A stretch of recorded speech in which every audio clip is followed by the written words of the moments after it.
warahmatullahi wabarakatuh. Waalaikumsalam warahmatullahi wabarakatuh. Bismillahi walhamdulillah, wassalatu wassalamu ala sayyidina rasulillah, sayyidina wa maulana Muhammad ibn Abdullah wa ala alihi wa sahbihi wa mawalah. Amma ba'du, subhanaka la ilma lana illa ma 'allamtana innaka antal alimul hakim. La hawla wa la quwwata illa billahil aliyyil azim. Saudara-saudara kaum muslimin rahimakumullah. Kalimat sibuk adalah kalimat yang paling sering digunakan orang dalam kehidupan ini. Lebih sering lagi kalimat sibuk dijadikan kambing hitam dalam berbagai persoalan, termasuk dalam kehidupan beragama. Kadang-kadang kita bertanya kepada seseorang, kenapa tadi malam tidak hadir di pengajian? Jawabannya, sibuk. Kenapa Jumatan tidak kelihatan di masjid? Jawabannya, sibuk. Kenapa dalam peringatan hari keagamaan tidak kelihatan aktif? Jawabannya, sibuk. Kalau kita berbicara soal sibuk, siapa sesungguhnya orangnya dalam hidup ini yang tidak sibuk? Makin tinggi status sosial, akan makin tinggi pula tensi kesibukan yang kita hadapi. Masalahnya ialah kita yang bisa mengatur kesibukan atau malah kesibukan yang mengatur kita. Kalau kesibukan yang mengatur kita, insya Allah sampai tua sibuk terus. Tapi kalau kita bisa mengatur kesibukan, artinya dalam hidup ini ada semacam, bahasa kerennya, description of job. Ada semacam pengaturan waktu, ada semacam pembagian tugas di dalam kehidupan. Maka pada pertemuan kali ini kita akan berbicara tentang bagaimana mengatur waktu dalam hidup menurut contoh yang diberikan oleh Rasulullah sallallahu alaihi wasallam. Menurut riwayat dari Siti Aisyah radhiyallahu anha, adalah baginda Rasul membagi waktu dalam hidupnya itu menjadi 3 bagian. Sepertiga untuk Allah, sepertiga untuk tugas, sepertiga lagi untuk keluarga. Jadi ada waktu untuk Allah, ada waktu untuk tugas, ada waktu untuk keluarga. Bukankah dalam kehidupan ini kadang-kadang berlaku kepincangan dari tingkah seseorang? Ada orang yang seluruh waktunya cuma untuk Allah saja, tugas dilupakan, keluarga terlantar. Itu bukan orang yang terbaik. Ada orang yang waktunya habis cuma demi tugas saja. Dari pagi sampai pagi lagi, kalau tidak di belakang meja, ia rapat saja kerjanya. Allah dilupakan, sujud tidak sempat, keluarga terbengkalai. Itu juga bukan orang yang baik.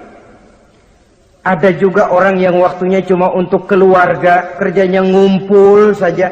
Seperti bahasa Inggris bilang, mangan ora mangan pokoknya ngumpul.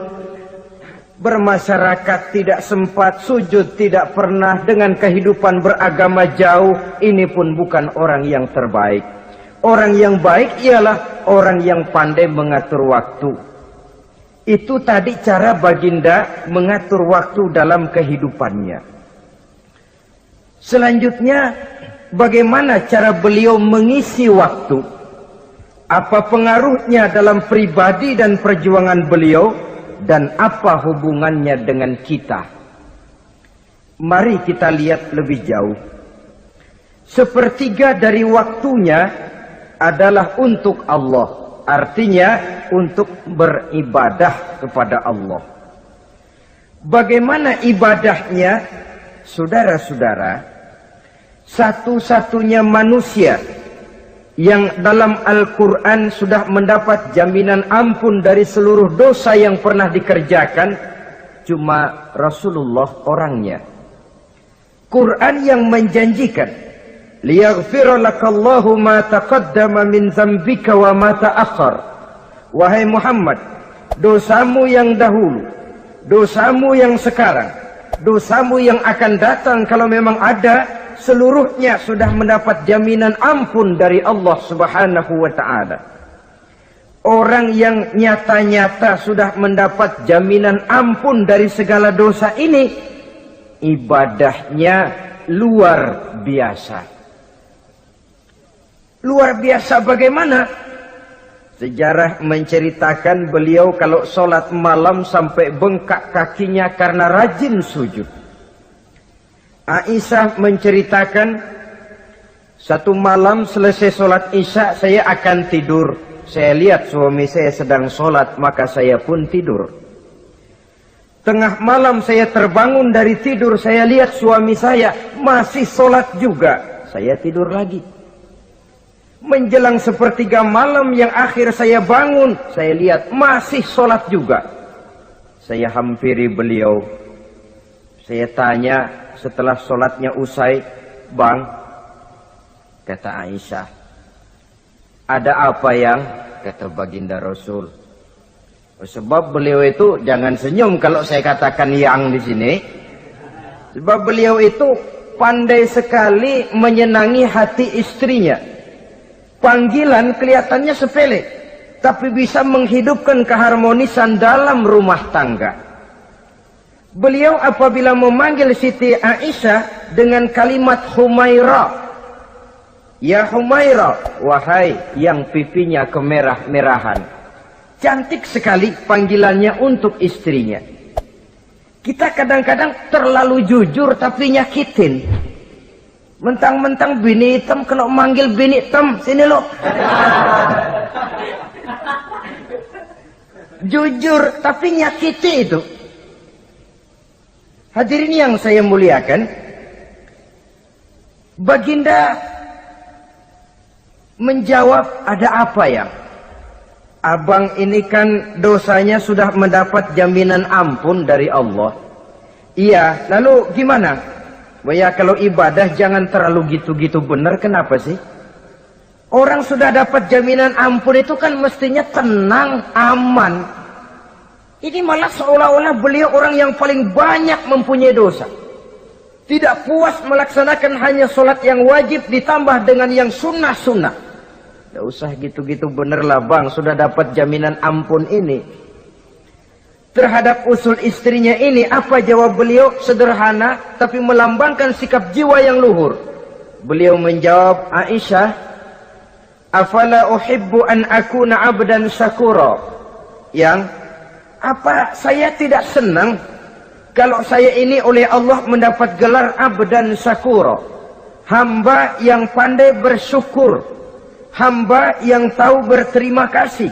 Makin diampuni, makin banyak sujud saya. Makin diampuni, makin banyak ibadah saya kepada Allah. Inilah prinsipnya. Saudara-saudara, oleh karena ibadahnya demikian rupa, Allah lalu dekat. Oleh karena Allah dekat, perjuangan beliau itu, walaupun Quraisy melakukan segala macam cara dan usaha, mengeluarkan segala daya dan dana, kemampuan dan kekuasaan, tidak pernah berhasil mematahkan, walaupun berhasil menekan perjuangan baginda Rasulullah sallallahu alaihi wasallam. Coba kalau kita buka sejarah, beliau itu kan mulai berjuang sendiri, yang dihadapi masyarakat yang keras, kasar, brutal. 14 abad yang lalu, semenanjung Arabia terkenal sebagai masyarakat yang jahiliyah, di mana maksiat dan munkarat merajalela. Sembahan adalah berhala. Anak perempuan lahir dibunuh hidup-hidup. Itu zaman dulu, zaman sekarang pun tidak jauh bedanya. Malah kalau zaman dulu dikubur hidup-hidup, sekarang sebelum lahir sudah dibunuh. Yang namanya abortus itu. Kadang-kadang aneh, kita mengadakan operasi bersih, dilarang buang sampah sembarangan. Kalau sudah buang sampah saja tidak boleh sembarangan, tahu-tahu zaman sekarang ini bayi dibuang di tempat sampah.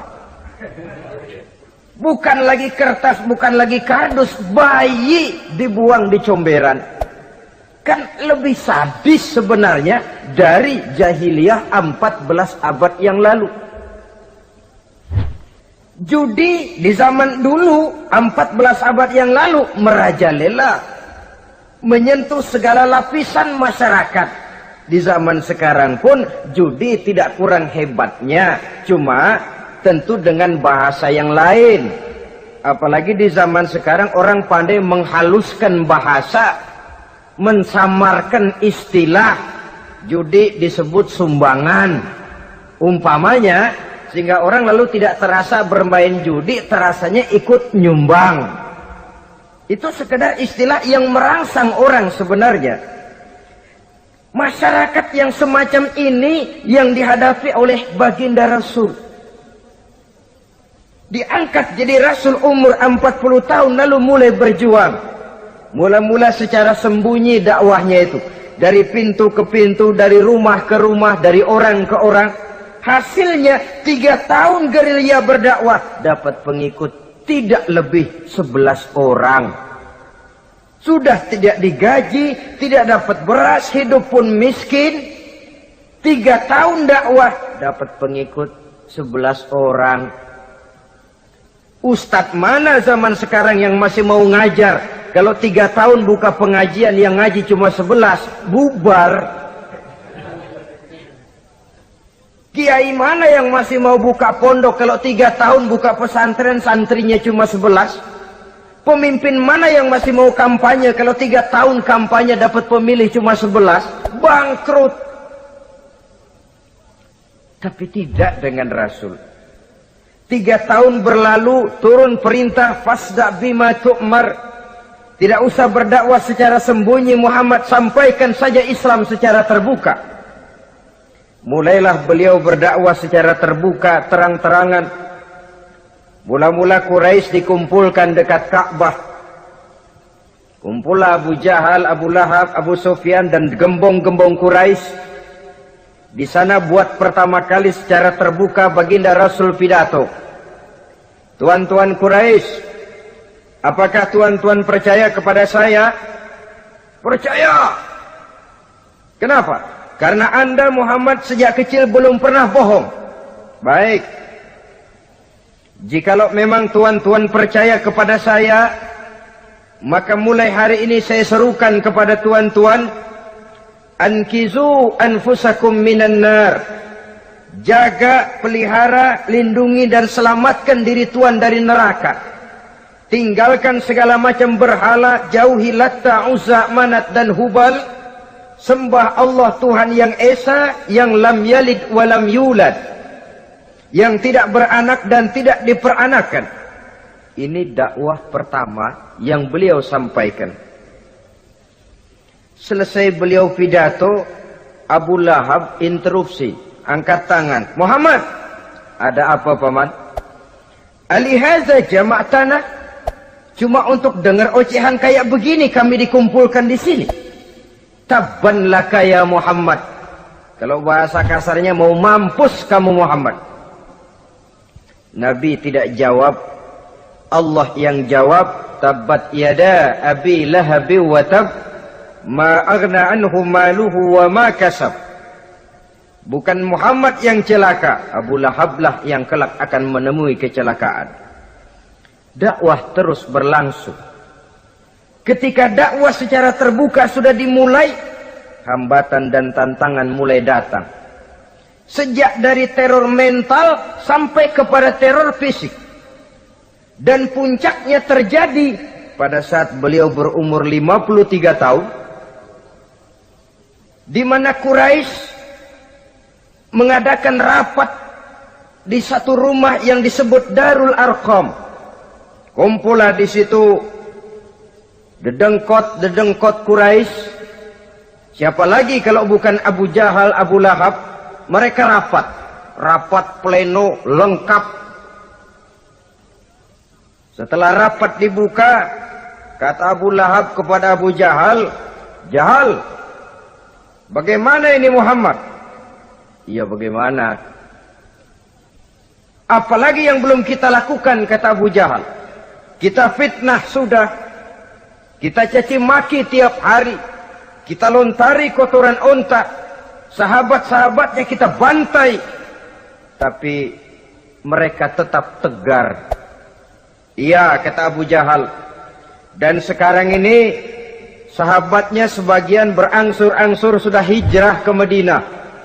Ini pertanda Islam akan berkembang di kota Madinah. Kalau nanti dia berhasil di Madinah lalu menyerbu ke Mekah, alamat habis kita gulung tikar." "Makanya," kata Abu Jahal, "makanya apa? Makanya dari dulu juga saya bilang, kempesin aja itu." Jadi kalau bahasa okemnya kan begitu toh. "Bunuh saja Muhammad, bunuh." "Iya, soal bunuh sih gampang," kata Abu Lahab. "Tapi Muhammad kan tidak keluar dari batu. Dia punya keluarga, sanak famili dan handai tolan. Kalau keluarganya menuntut balas, bagaimana ini?" "Gampang. Kita kan banyak punya suku. Tiap-tiap suku kan punya juara, tukang-tukang pukul.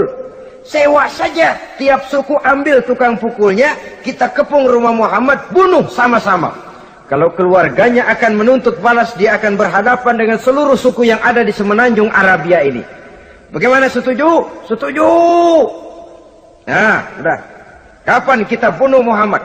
"Kapan lagi? Tidak usah buang waktu. Besok malam." "Ya, besok malam kita bunuh Muhammad. Tapi awas, semua yang ikut rapat di sini, ingat baik-baik, ini rahasia negara. Besok malam kita akan membunuh Muhammad. Siapa yang berani membocorkan rahasia negara ini, supersip. Dianggap menghambat program Quraisy. Itu nanti dijatuhi hukuman berat ya. Jaga rahasia baik-baik bahwa besok malam kita akan membunuh Muhammad. Sanggup?" "Sanggup." Rapat selesai. Hadirin boleh bubar ke rumah masing-masing. Pulang. Namanya manusia, bocor juga rahasia ini. Begitu pulang, cerita sama istrinya, "Bu, anu loh Bu." "Apa Pak?" "Saya tadi ikut rapat." "Rapat apa tuh Pak?" "Besok malam akan ada pembunuhan." "Pembunuhan?" "Pembunuhan." "Siapa toh yang mau dibunuh?" "Muhammad." "Tapi jangan bilang-bilang ya, ini rahasia negara." "Ini rahasia negara Bu, jangan bilang-bilang." "Iya Pak, iya." Nah, besok pagi istrinya ngobrol sama tetangganya. "Mbak Ayu, tahu nggak?" "Apa toh?" "Nanti malam akan ada pembunuhan." "Siapa yang mau dibunuh?" "Muhammad." "Loh, sampean tahunya dari mana?" "Suami saya ikut rapat." "Tapi jangan bilang-bilang ya Bu ya. Ini rahasia negara. Jangan bilang-bilang. Nanti yang satu sampaikan lagi. Jangan bilang-bilang. Terus jangan bilang-bilang. Akhirnya berita tersebar. Sehingga pagi hari itu sebagian besar penduduk Mekah sudah tahu kalau nanti malam akan ada pembunuhan. Maka lepas zuhur, Mekah itu mulai tegang. Yang simpati, "Aduh, kasihan Muhammad nanti malam akan dibunuh." Yang tidak senang, "Mampus biar dia rasain, tar malam." Saudara-saudara, begitu maghrib berbunyi sudah, udara mulai gelap, penduduk Mekah sudah kunci pintu seperti ada jam malam. Sepi, sesepi-sepinya. Tutup pintu, kunci, bukan tidur, ngintip dari dalam. Lepas jam 8 malam, makin tegang. Masing-masing penduduk ngintip dari pintunya. Sudah berangkat belum orang yang mau bunuh Muhammad? Sudah berangkat belum? Kira-kira jam 9 ini, tukang-tukang pukul lewat mau ngepung rumah Muhammad untuk membunuh beliau. Begitu masuk Mekah, penduduk sudah kunci pintu, tapi mereka tahu kalau semua ngintip. Wah, makin hebat ini yang pemuka Quraisy ini, tukang-tukang pukul ini. Jalannya dibuat gagah-gagah, barisnya dibuat hebat-hebat. Itu injekan tanahnya dalam baris dibuat kencang-kencang, brok, brok, brok, brok, kayak serdadu baris. Lewat dekat rumah penduduk pakai batuk lagi. Yang dari dalam ngintip makin ciut. Wah, ini dia yang mau bunuh Muhammad ini. Sampai di rumah Nabi, dikepung rumah Nabi, di pagar betis. Malam itu di dalam rumah cuma Nabi, Abu Bakar dan Ali bin Abi Thalib. Nabi tahu rumahnya dikepung. Lewat tengah malam beliau berkata, Abu Bakar, saya ya Rasul, mari kita berangkat hijrah. Baik ya Rasul. Ali, saya ya Rasul, kamu gantikan saya ya. Gantikan apa ya Rasul? Gantikan tidur di tempat tidur saya. Baik ya Rasul. Masya Allah. Sekali menggantikan mati. Tidur di tempat tidur Rasul pada malam rumahnya dikepung, resikonya kan mati. Menggantikan mati. Lah kalau menggantikan lurah lumayan. Menggantikan mati. Dan Ali tahu persis resikonya. Dan beliau waktu itu masih muda dan beliau tidak nawar. Baik ya Rasul, saya akan tidur di sini, berangkatlah Tuhan. Berangkat Rasul, ketika keluar dari pintu belakang rumah dikepung rapat. Terjadilah keajaiban yang Allah ceritakan, wa ja'alna min baini aydihim sadda wa min khalfihim sadda fa aghshaynahum fahum la yubsirun. Di muka, di belakang, di kiri kanan dibuatkan dinding oleh Allah, dibutakan mereka. Mereka tidak lihat kalau Muhammad keluar dari rumahnya. Siaga penuh, apel, mata melotot, Nabi lewat nggak kelihatan. Sampai Nabi kemudian menuju Gua Thur, 3 malam 2 hari di sana. Dari sana perjalanan dilanjutkan ke Madinah Al-Munawwarah. Allahu Akbar. Mengarungi gurun pasir yang gersang dan tandus, yang terbentang antara Mekah dan Madinah.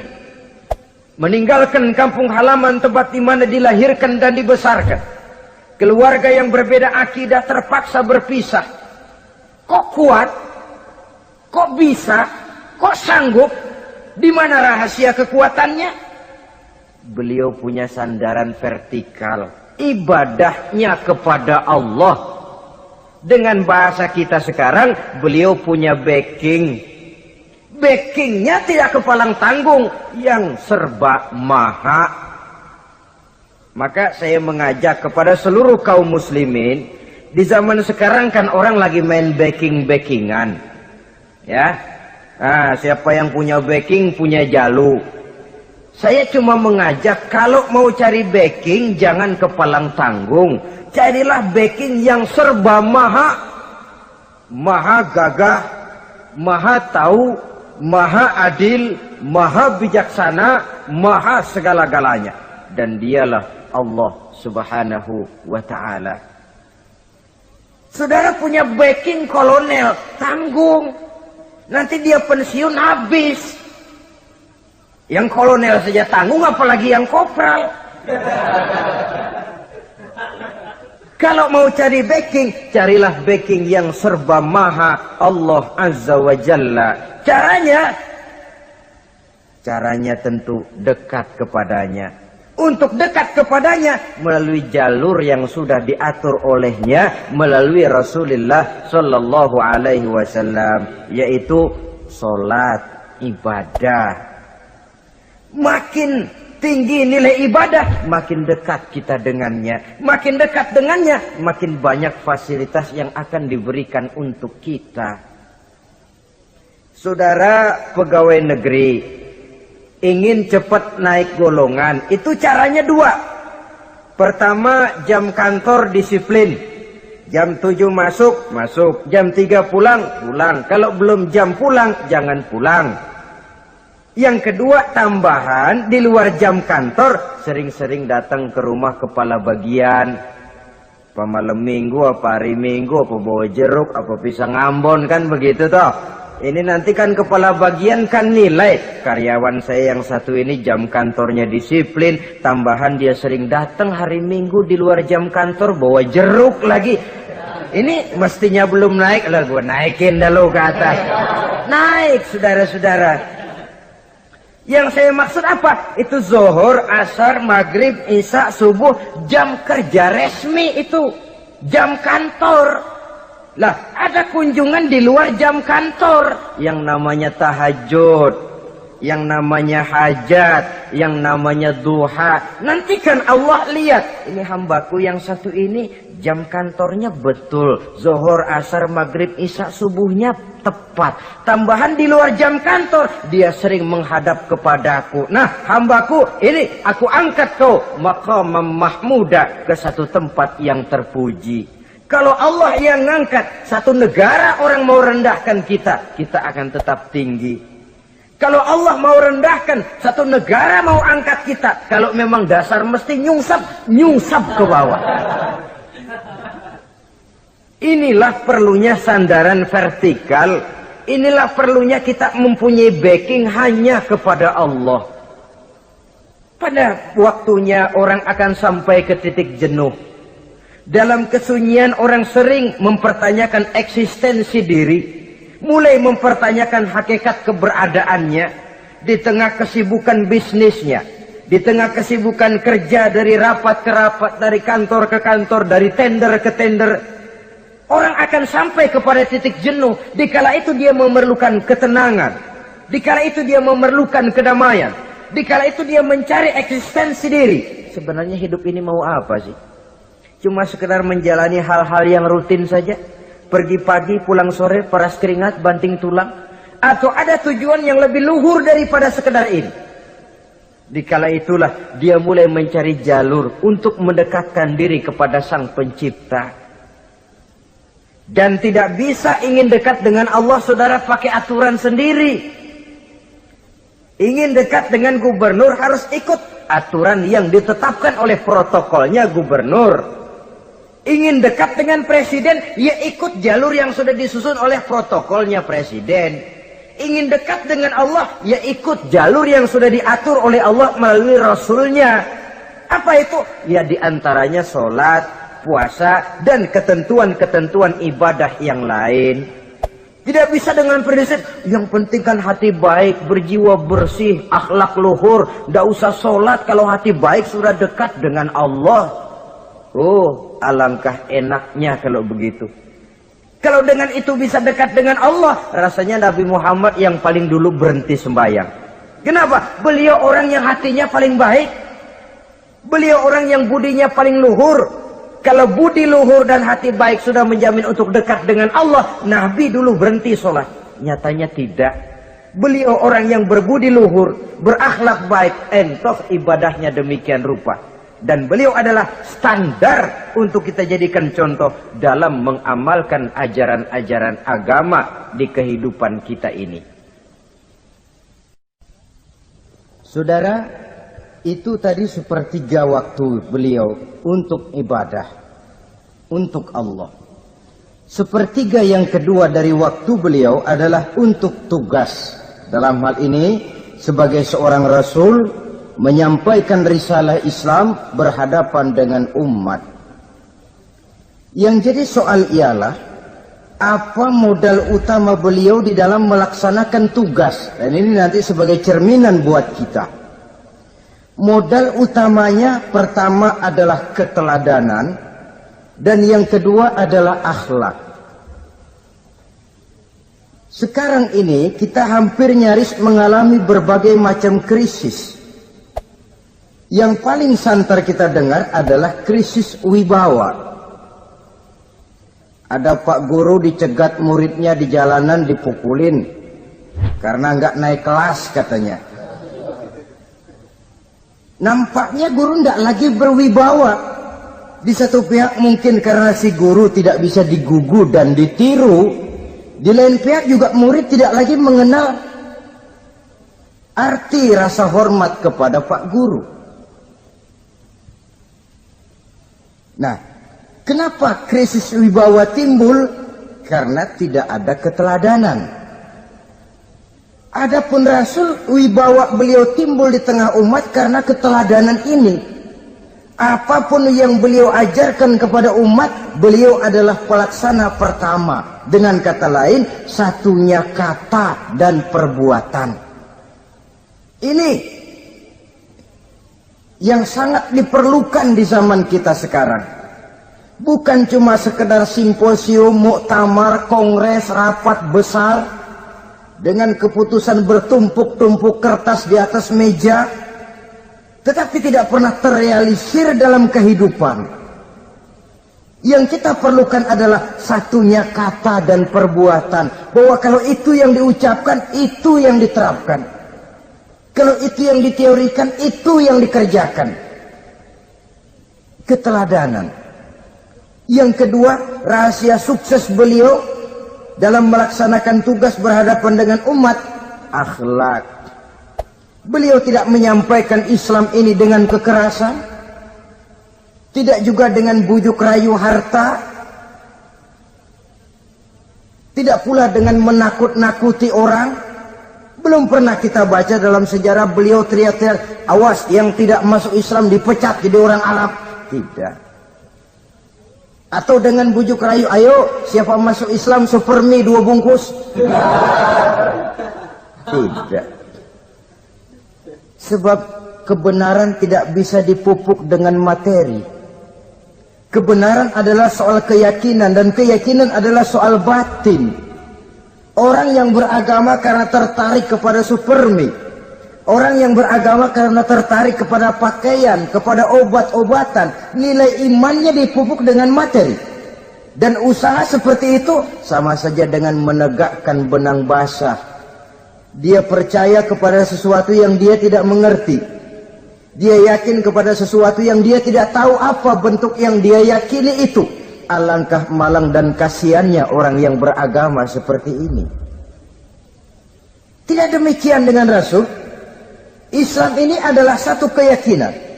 Keyakinan terhadap kebenaran hanya bisa ditegakkan dalam nurani manusia yang paling mendasar.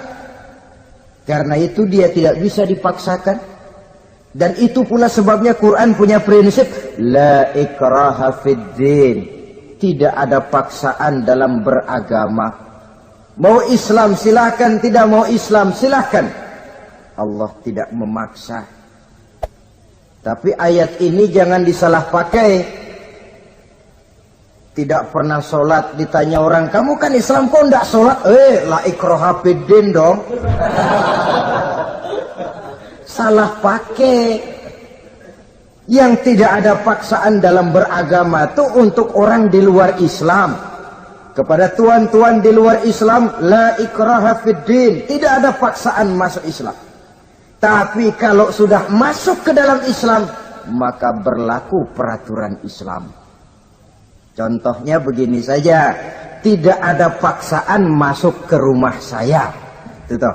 Mau masuk silahkan, tidak mau masuk tidak ada urusan.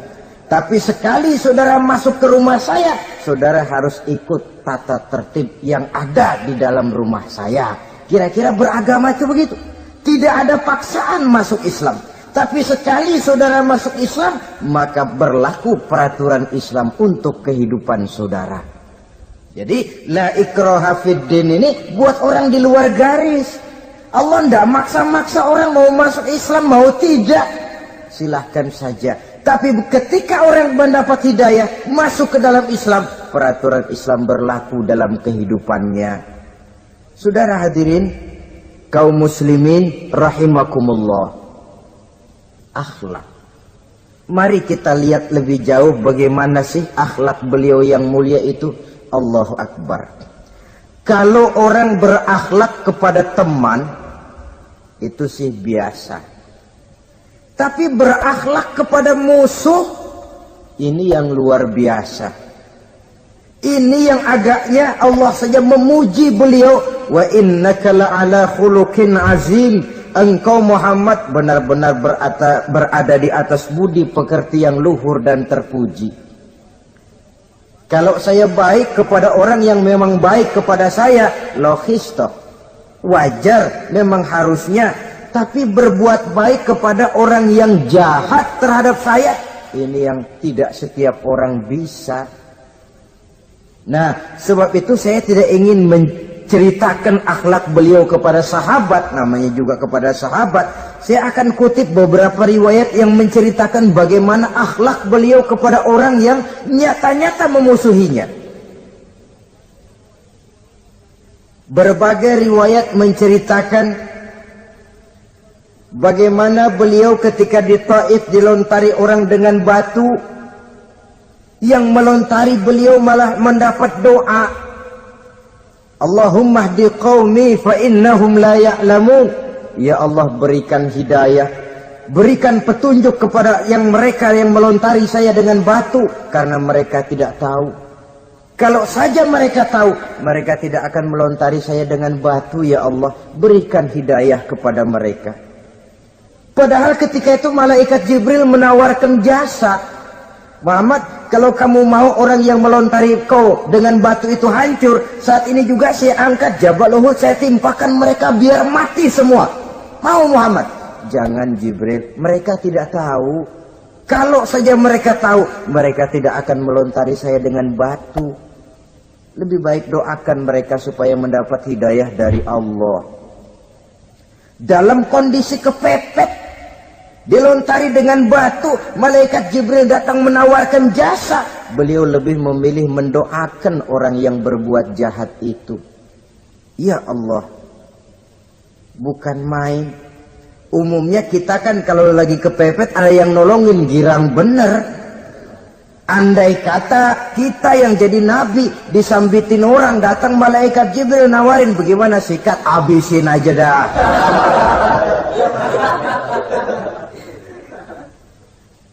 Ini akhlak kepada musuh.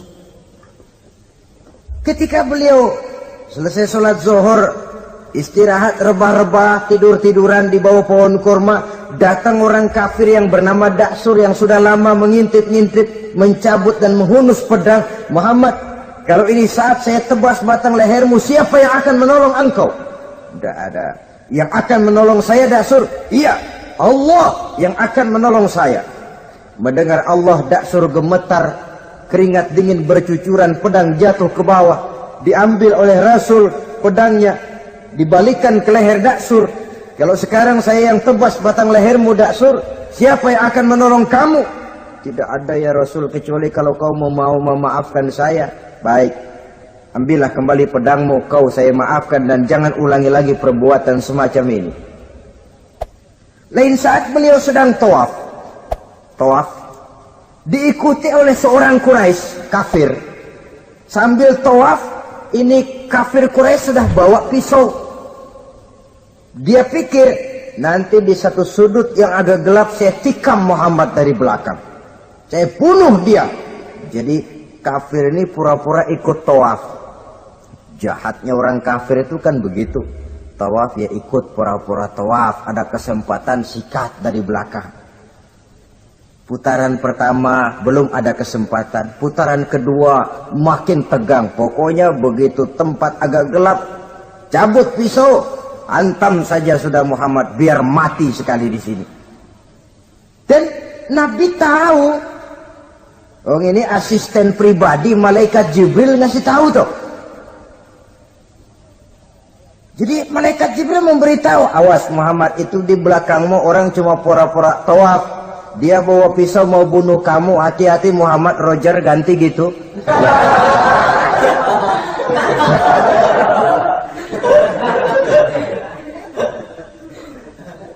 Tahu persis beliau.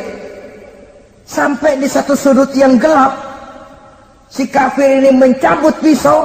Nabi nengok ke belakang, menoleh Nabi. Begitu menoleh, Quraisy ini kan ketangkep basah. Bahasa Arabnya yumsak mablul katanya. Ketangkep basah, grogi, salah tingkah, garuk nggak gatel. Kasihan ngeliatnya sudah. Ya namanya orang ketangkep basah itu. Mau alasan apa? Nggak beralasan ya, harus merasa harus membela diri. Gemeter nggak karu-karuan. Kata Nabi senyum. Mau apa, Mas? Rasul, Ini ano apa? Ano. Sudah, saya kan tahu kamu mau bunuh saya toh. Sudah, saya sudah tahu kok. Kamu jangan pura-pura. Kamu kan mau bunuh saya kan? Terus terang saja. Iya Rasul, iya.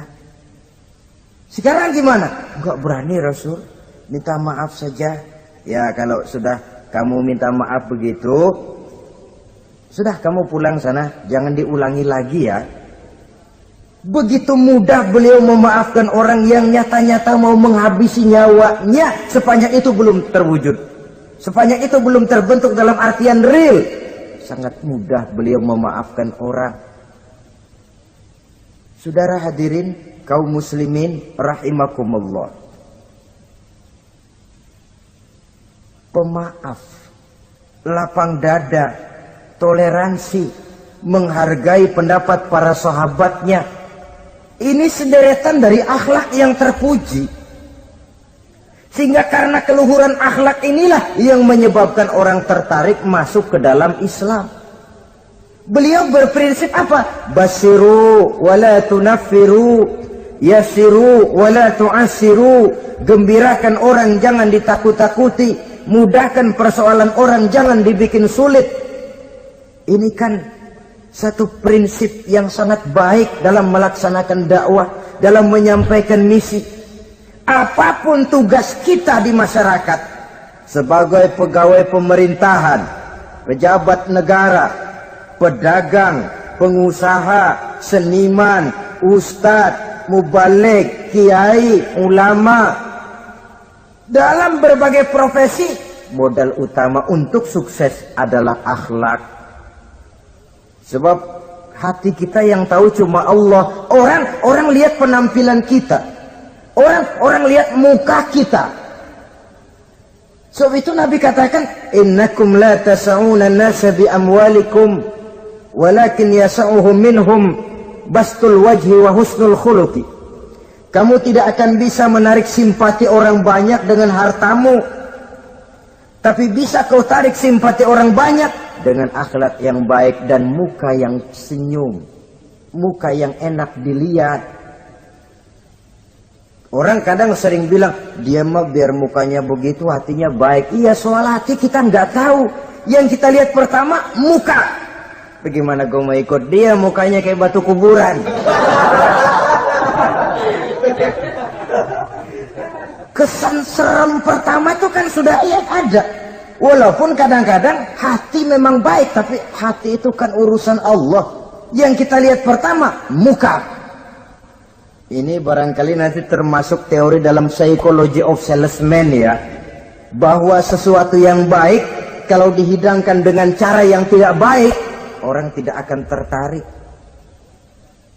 Lihat saja, orang sekarang ini kan entah makin lajunya dunia bisnis kita, masuk ke rumah-rumah kita cuma menawarkan air jahe, menawarkan sasa, menawarkan kecap bango, menawarkan barang-barang yang kelihatannya remeh. Ini kan termasuk psychology of salesman. Yang datang ya biasanya perempuan, wajahnya ya lumayan, paling kurang sedikit di atas 6 lah begitu. Nah, lalu tutur katanya sopan, masuk ke rumah tidak sungkan, ada rasa familiar, rasa kekeluargaan, lalu datang. Taktik untuk menawarkan barang yang jadi merek dagangannya. Nah, Islam ini agama yang baik. Kalau disampaikan dengan cara yang tidak baik, sadis, memponis, orang akan lari dan jauh. Menyinggung, bukan menyentuh. Siapapun kalau tersinggung lari, tapi kalau tersentuh dia akan mendekat. Apaan lo Islam bayang begitu? Mikir nih anakku, sembayang diomelin, mendingan kagak sembayang sekalian ketahuan. Saudara hadirin yang saya muliakan, ini yang diberikan contoh oleh baginda Nabi. Apapun tugas kita, pedagang utamakan akhlak, petani utamakan akhlak, seniman utamakan akhlak, mubaligh utamakan akhlak, pejabat negara utamakan akhlak, pelayan dan pengabdi masyarakat utamakan akhlak. Saudara hadirin yang saya hormati, kaum muslimin yang berbahagia. Jadi untuk sukses di masyarakat, untuk sukses di tempat tugas, modal utama adalah akhlak. Dan ini yang dicantikan contoh dari Nabi kita Muhammad sallallahu alaihi wasallam. Sepertiga waktunya untuk tugas. Dalam menjalankan dan melaksanakan tugas sebagai seorang rasul, menyampaikan risalah Islam, berhadapan dengan umat, modal utamanya adalah akhlak. Demikian juga kita di masyarakat. Dan akhlak itu memang harus dibiasakan sejak kita kecil. Sehingga dengan demikian nilai-nilai yang baik akan terus terbawa sampai di hari tua kita. Saudara-saudara, rasanya kehancuran satu bangsa dimanapun di dunia ini selalu dimulai dengan kehancuran akhlak daripada bangsa itu sendiri. Dan kehancuran akhlak itu bisa saja terjadi di tengah kemakmuran ekonomi, di tengah maju dan canggihnya teknologi. Kapan? Apabila pegangan orang kepada agama sudah lemah dan rapuh.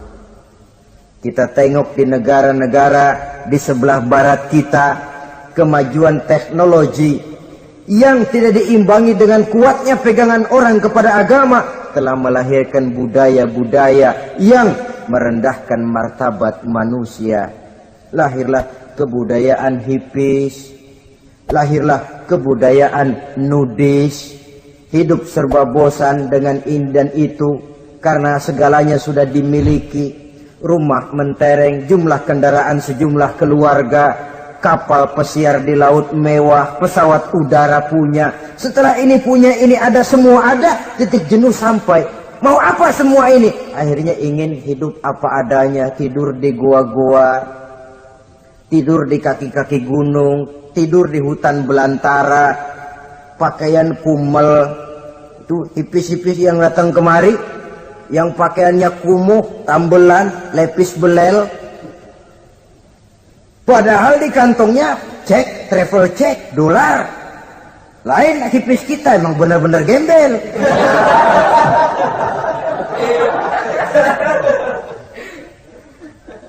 Merasa jenuh, merasa bosan. Bahkan sebuah berita dari Jerman, orang terlalu kaya, pulau dibeli. Di pulau itu dia bikin satu klub yang bernama klub nudis. Setiap anggotanya boleh masuk ke pulau itu dengan catatan tidak boleh pakai pakaian selembar pun. Alias bugil, telanjang bulat. Sudah telanjang bulat itu. Dan di sana berlakulah apa yang disebut serba boleh.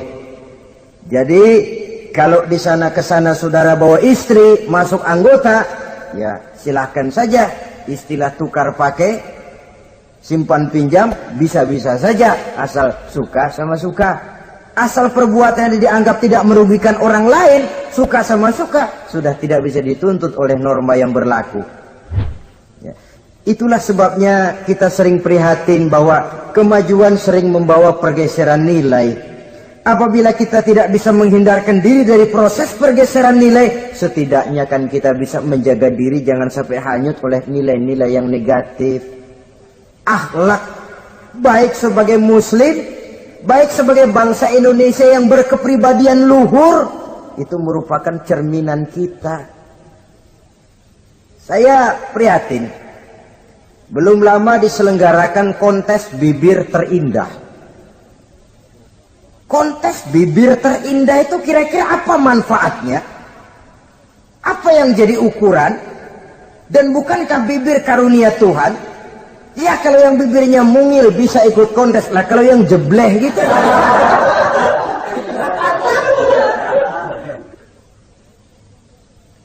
Kontes bibir terindah masih hangat dibicarakan orang. Sudah muncul lagi kontes betis terindah.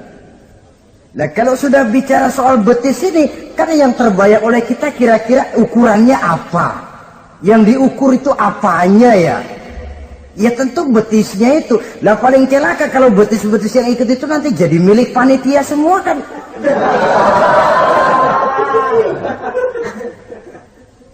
Yang tidak usah kita mengukur dengan kacamata agama, dengan budaya kita sebagai bangsa Indonesia. yang berfalsafahkan Pancasila, rasanya mendengarnya saja kok sudah tidak sah gitu loh.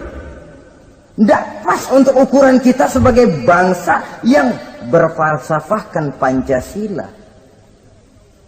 Saudara-saudara kaum muslimin rahimakumullah. Ini yang saya maksud tadi, proses pergeseran nilai. Andai kata kita tidak bisa menghindarkan diri dari hal yang semacam itu, setidaknya kita bisa menjaga diri jangan sampai hanyut ditelan proses pergeseran nilai. Dan memelihara nilai-nilai akhlak ini dari hari ke hari memang tidak semakin ringan, bahkan akan semakin berat, karena tantangan yang kita hadapi juga akan semakin berat. Inilah sepertiga yang kedua dari waktu beliau untuk melaksanakan tugas. Jadi modal utama dalam melaksanakan tugas akhlak. Di antara nilai akhlak itu prinsip Nabi tadi, gembirakan orang, jangan ditakut-takuti, mudahkan urusan orang, jangan dibikin sulit. Sehingga kalau yang memang mudah lalu dipersulit, itu sudah mencerminkan akhlak yang tidak diajarkan oleh Rasulullah Sallallahu Alaihi Wasallam. Kemudian yang terakhir, sepertiga yang ketiga dari waktu beliau adalah untuk keluarga.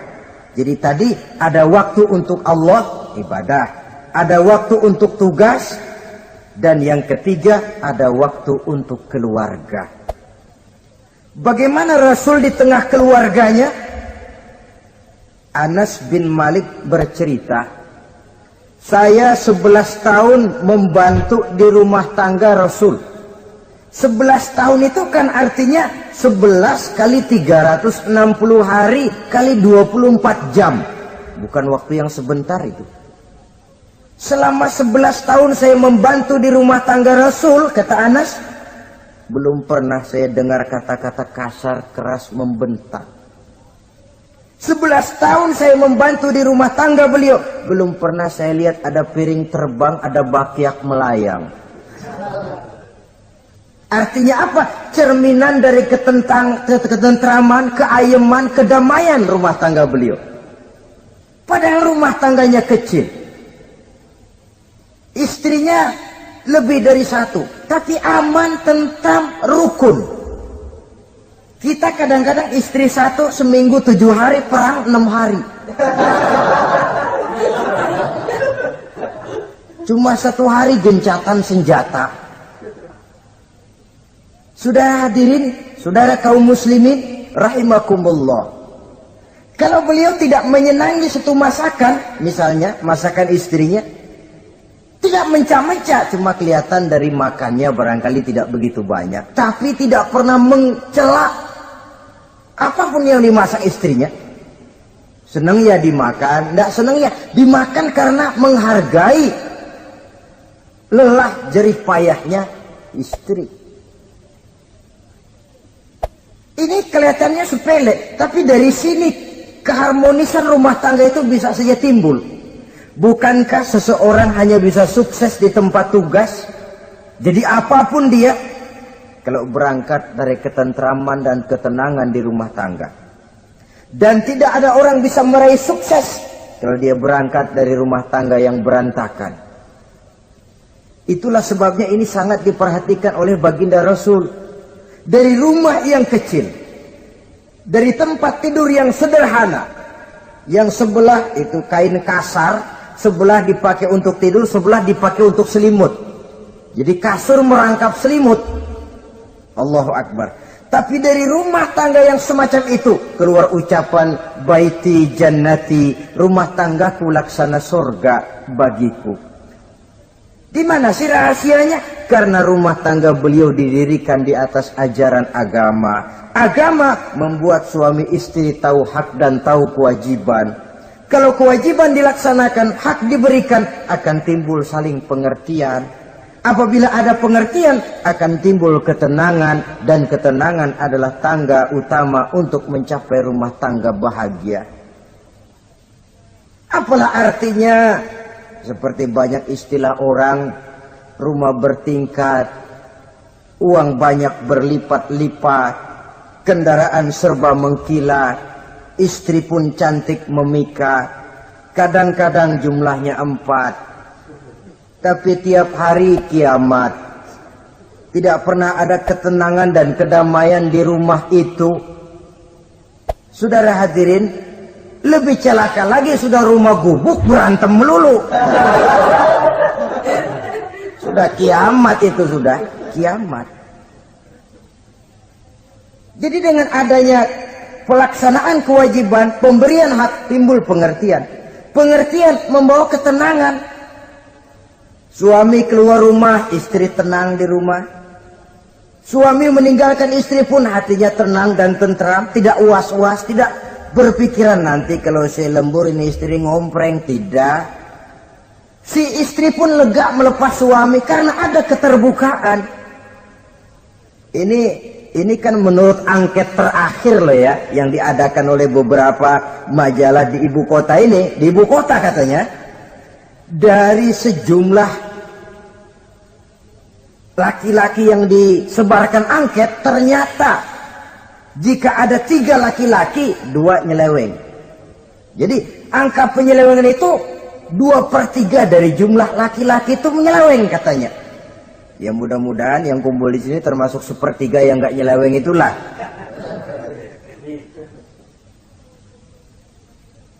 Dan tidak semua bentuk penyelewengan itu karena alasan ekonomi. Bukan pula karena alasan ketidaksetiaan istri. Tapi merupakan cerminan dari sikap hidup di mana orang jauh dari nilai-nilai agama sehingga penyelewengan itu dianggap sesuatu yang manusiawi. Biasa-biasa saja, bahkan kadang-kadang ikut membentuk status sosial, melahirkan kebanggaan. Innalillahi. Orang kalau sudah bangga nyeleweng bangga, itu kiamat sudah. Sama saja, bikin dosa ketawa, waduh, itu malaikat gemes bener. Udah bikin dosa cengengesan, cengar, cengir, udah ada rasa nyesel, udah ada rasa takut, udah ada rasa bersalah, biasa gitu. Saudara hadirin yang saya muliakan, ini kan cerminan dari rapuhnya pegangan orang kepada agama. Jadi untuk membina rumah tangga yang bahagia ini, 1/3 dari waktu untuk di tengah keluarga, menghidupkan nilai-nilai agama di rumah tangga kita. Oleh karenanya, pada bagian akhir dari pertemuan yang singkat ini, saudara-saudara, saya mengajak, marilah pandai-pandai membagi dan mengatur waktu. Ada waktu untuk Allah, ada waktu untuk tugas, ada waktu untuk keluarga. Syukur kalau ada keseimbangan. Tapi kalau tidak, istilah usul fikih itu tatimul aham minal muhim, mendahulukan yang terpenting dari yang penting. Kalau ada 3 persoalan semuanya penting, tentu di antara 3 ini kan ada yang lebih penting. Yang itulah yang dikerjakan lebih dulu. Dan ini tidak berarti bahwa penjatahan waktunya harus sama. Untuk ibadah dalam sehari semalam sekian jam, untuk tugas sekian jam, untuk keluarga sekian jam. Tidak bisa kita targetkan begitu. Dan yang dimaksud di sini pun adanya pengaturan. Pengaturan tidak berarti bahwa harus sama waktunya, tidak. Kita melihat kepentingannya.